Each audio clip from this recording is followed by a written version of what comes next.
रात के ठीक 12 बज रहे थे जब मैंने अपनी कैब की हेडलाइट ऑन की और मोबाइल पर आखिरी बुकिंग आई। लोकेशन थी शमशान रोड। मैंने हल्का सा हंसते हुए सोचा, कौन पागल वहां से इस वक्त कैब बुक करता है, लेकिन कमाई का लालच भारी पड़ गया और मैंने एक्सेप्ट दबा दिया। जैसे ही एक्सेप्ट किया, मेरे हाथों में अजीब सी ठंडक दौड़ गई। एसी बंद था, फिर भी ऐसा लगा जैसे किसी ने मेरी हथेलियां बर्फ में डाल दी हों। मैंने इसे थकान समझकर इग्नोर किया और गाड़ी आगे बढ़ा दी।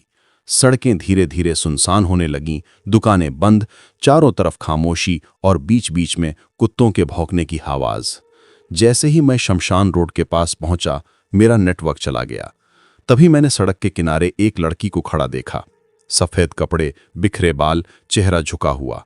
उसने बिना कुछ कहे पीछे का दरवाजा खोला और अंदर बैठ गई। मैंने सामान्य आवाज में पूछा, कहाँ जाना है? तो उसने बहुत धीमी आवाज में कहा, जहां से कोई वापस नहीं आता। मेरे रोंगटे खड़े हो गए, लेकिन मैंने खुद को संभालते हुए उससे लोकेशन पूछी। उसने शहर से 25 किलो बाहर की एक जगह बताई। गाड़ी चलने लगी, लेकिन रास्ता खत्म ही नहीं हो रहा था। वही पेड़, वही अंधेरा, वही सन्नाटा। तभी उसने अचानक पूछा, क्या तुम मानते हो कि इंसान मरने के बाद भी सफर करता है? मैंने मजबूरी में हल्की हंसी हंसी और बात टाल दी। उसने उदास आवाज में कहा, मैं भी कभी बहुत हंसती थी। फिर अचानक उसकी आवाज ठंडी हो गई और बोली, डर अब मुझे नहीं, लोग मुझसे डरते हैं। मैंने जब रियर मिरर में देखा तो मेरी सांस रुक गई, क्योंकि पीछे की सीट खाली थी। मेरे हाथ स्टीयरिंग पर जम गए और तभी मेरे कान के पास उसकी फुसफुसाती हुई आवाज आई, डर गए रवि। उसकी सांस जली हुई राख जैसी गर्म थी और उसी पल मेरी कैब अपने आप बंद हो गई।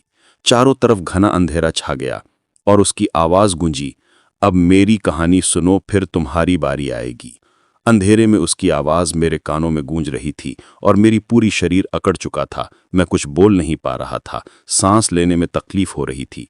तभी उसने धीमी और टूटी हुई आवाज में बोलना शुरू किया कि मेरा नाम अनाया है और मैं भी कभी जिंदा थी। मैं भी हंसती थी, रोती थी, सपने देखती थी। मैं कॉलेज में पढ़ती थी और डांसर बनना मेरा सपना था। स्टेज पर रोशनी, तालियां और मेरा नाम। इसी सपने के पीछे भागते हुए मैं उससे मिली जिसका नाम रोहन था। उसने पहली बार मुझे देखकर कहा था, तुम किसी परी से कम नहीं हो, और मैं उस झूठी तारीफ में ही खो गई। धीरे धीरे हमारी बातें बढ़ने लगीं, कॉल, मैसेज और मुलाकातें होने लगीं और मुझे उससे सच्चा प्यार हो गया। मैंने अपने घर वालों से झूठ बोला, अपनी माँ से झूठ बोला और सिर्फ उसी के सपनों में जीने लगी। वह मुझसे कहता था कि वह मुझे बड़ा स्टार बनाएगा, मुझे फिल्मों में ले जाएगा, मेरा करियर बना देगा, लेकिन वह सब झूठ था। एक दिन उसने मुझे एक पार्टी में बुलाया और कहा, आज कुछ बड़े लोग आएंगे, तुम्हारा करियर यहीं से शुरू होगा। मैं बहुत खुश थी और अपनी माँ से बोलकर निकली कि शो है, देर हो जाएगी। माँ ने बस इतना कहा था, जल्दी लौट आना बेटा। और वही मेरी माँ की आखिरी आवाज़ थी जो मैंने सुनी। जब मैं उस पार्टी में पहुंची तो कमरा अंधेरे में डूबा हुआ था। तेज म्यूजिक, शराब की बदबू और चारों तरफ अजनबी लोग थे। रोहन का चेहरा बदला हुआ लग रहा था। उसने मुझे जबरदस्ती शराब पिलाई और धीरे धीरे मेरी आंखें भारी होने लगी। मेरा शरीर मेरा साथ छोड़ने लगा। मैंने उससे कहा, मुझे घर जाना है, लेकिन वह हंसता रहा। उसके बाद सिर्फ अंधेरा था। जब मेरी आंख खुली तो मैं शमशान रोड के उस सुनसान मैदान में पड़ी थी। मेरे कपड़े फटे हुए थे, शरीर पर जले हुए निशान थे और हड्डियां टूट चुकी थीं। मेरे सामने 4 लोग खड़े थे और उन्हीं में रोहन भी था। मैं रोई, चिल्लाई, गिड़गिड़ाई, लेकिन किसी को दया नहीं आई। उन्होंने मेरे ऊपर पेट्रोल डाला और मुझे जिंदा जला दिया। मैं जलती रही, तड़पती रही, मेरी चीखें आसमान तक पहुंची, लेकिन कोई मुझे बचाने नहीं आया और उसी आग में मेरी सांसें हमेशा के लिए थम गई। पुलिस ने इसे हादसा बता दिया, सबूत मिटा दिए गए। मेरी माँ को कभी सच नहीं बताया गया और वो चारों लोग आज भी खुलेआम जिंदा घूम रहे हैं। अनाया की आवाज भारी हो गई और उसने रोते हुए कहा, मुझे इंसाफ चाहिए रवि, मुझे इंसाफ चाहिए। उसकी बात सुनकर मेरा पूरा शरीर सुन्न हो चुका था। मेरा दिमाग डर, गुस्से और बेबसी से घूम रहा था। मैं कांप की आवाज में बोला कि मैं क्या कर सकता हूं, मैंने तुम्हें नहीं मारा। तभी उसकी आवाज बदल गई। अब उसमें दर्द नहीं बल्कि अजीब सी सख्ती थी। उसने कहा, तुमने नहीं मारा, लेकिन तुम ही मुझे इंसाफ तक पहुंचाओगे। अचानक मेरी बंद पड़ी कैब अपने आप स्टार्ट हो गई। लाइटें अपने आप जल गईं और गाड़ी बिना मेरे कंट्रोल के आगे बढ़ने लगी। मैंने ब्रेक दबाया लेकिन कुछ भी काम नहीं कर रहा था। सड़क अब वैसी नहीं थी जैसी पहले थी। चारों तरफ जले हुए पेड़, टूटी हुई सड़क और सड़ांध भरी हवा थी। तभी मुझे सड़क के किनारे चलती हुई परछाइयां दिखने लगी। कुछ आधी जली हुई थीं, कुछ घिसटते हुए चल रही थीं और कुछ बस मेरी गाड़ी को घूर रही थीं। मैं डर के मारे रोने लगा और चिल्लाया कि ये सब क्या है। उसने कहा, ये वो आत्माएं हैं जिन्हें कभी इंसाफ नहीं मिला। तभी गाड़ी एक पुराने उजड़े हुए बंगले के सामने जाकर रुक गई।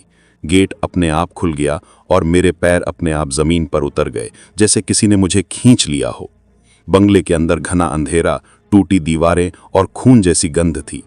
तभी सामने 4 लोग खड़े दिखाई दिए और जैसे ही उनकी शक्ल साफ हुई, मेरा खून जम गया, क्योंकि उनमें से एक रोहन था, वही रोहन जिसने अनाया को जलाया था। वो मुझे देखकर हंसने लगा और बोला, लगता है लड़की अब तुम्हें भी ले आई। तभी अनाया की आवाज पूरे बंगले में गूंजी, क्या मुझे पहचानते हो रोहन? रोहन का चेहरा सफेद पड़ गया, लेकिन फिर भी उसने ढोंग किया और बोला, तू मर चुकी है, तू कुछ नहीं कर सकती। तभी अचानक उन चारों के शरीर झटके खाने लगे। उनकी गर्दनें अजीब तरह से मोड़ने लगीं, मुंह से काला गाढ़ा तरल बहने लगा और वह फर्श पर गिरकर तड़पने लगे।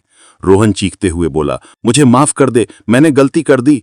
लेकिन अनाया की आवाज पत्थर जैसी ठंडी थी। उसने कहा, जब मैं जल रही थी तब तुमने भी यही कहा था। अगले ही पल चारों के शरीर हवा में उठ गए, जैसे किसी ने अदृश्य रस्सियों से बांध दिया हो। उनकी चीखें पूरे इलाके में गूंजने लगीं और कुछ ही सेकंड में चारों के शरीर आग की तरह जलने लगे, लेकिन बिना आग के। वे तड़पते रहे, चिल्लाते रहे और फिर अचानक सब कुछ शांत हो गया। चारों जमीन पर गिरे पड़े थे, बिल्कुल ठंडे, बिल्कुल मरे हुए। मैं डर के मारे फर्श पर बैठ गया और रोने लगा। तभी अनाया मेरे सामने आई। उसकी आंखें अब जल चुकी नहीं थीं, बल्कि शांत थीं। उसने मुझसे कहा, मेरा बदला पूरा हुआ रवि, लेकिन अभी सब खत्म नहीं हुआ है। अनाया की बात सुनकर मेरा दिल बैठ गया और मैं कांपती हुई आवाज में बोला, अब क्या बाकी है? उसने बहुत शांत लेकिन डरावनी आवाज में कहा, अब तुम मेरी मां को सच बताओगे। अगर तुमने सच नहीं बताया तो अगली बार मेरी जगह तुम इस सड़क पर भटकते मिलोगे। ये कहते ही मेरी आंखों के सामने तेज अंधेरा छाया और जब मेरी आंख खुली तो मैं फिर उसी शमशान रोड पर अपनी कैब में बैठा था। गाड़ी चालू थी, मोबाइल में नेटवर्क था और सीट पर अनाया की जली हुई चूड़ी पड़ी थी। मैं पूरी रात डर के मारे वहीं बैठा रहा और सुबह होते ही सीधे उसके माँ के घर की तरफ निकल पड़ा। बहुत पूछताछ के बाद मुझे उसका घर मिला। एक पुराना सा मकान, टूटी दीवारें और दरवाजे पर बैठी एक बूढ़ी औरत। जैसे ही मैंने अनाया का नाम लिया, वह रो पड़ी और बोली, मेरी बेटी अभी जिंदा है ना? ये सुनते ही मेरा दिल टूट गया और मैं वहीं जमीन पर बैठकर रो पड़ा। मैंने उसे सारी सच्चाई बता दी, रोहन, पार्टी, धोखा, आग और शमशान रोड।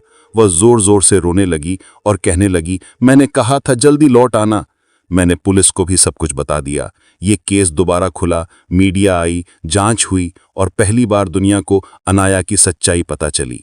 उस दिन अनाया की मां ने मेरी तरफ देखकर कहा, आज मेरी बेटी को इंसाफ मिल गया। मैं वहां से लौटते वक्त बहुत हल्का महसूस कर रहा था, लेकिन डर अब भी मेरे अंदर बैठा था।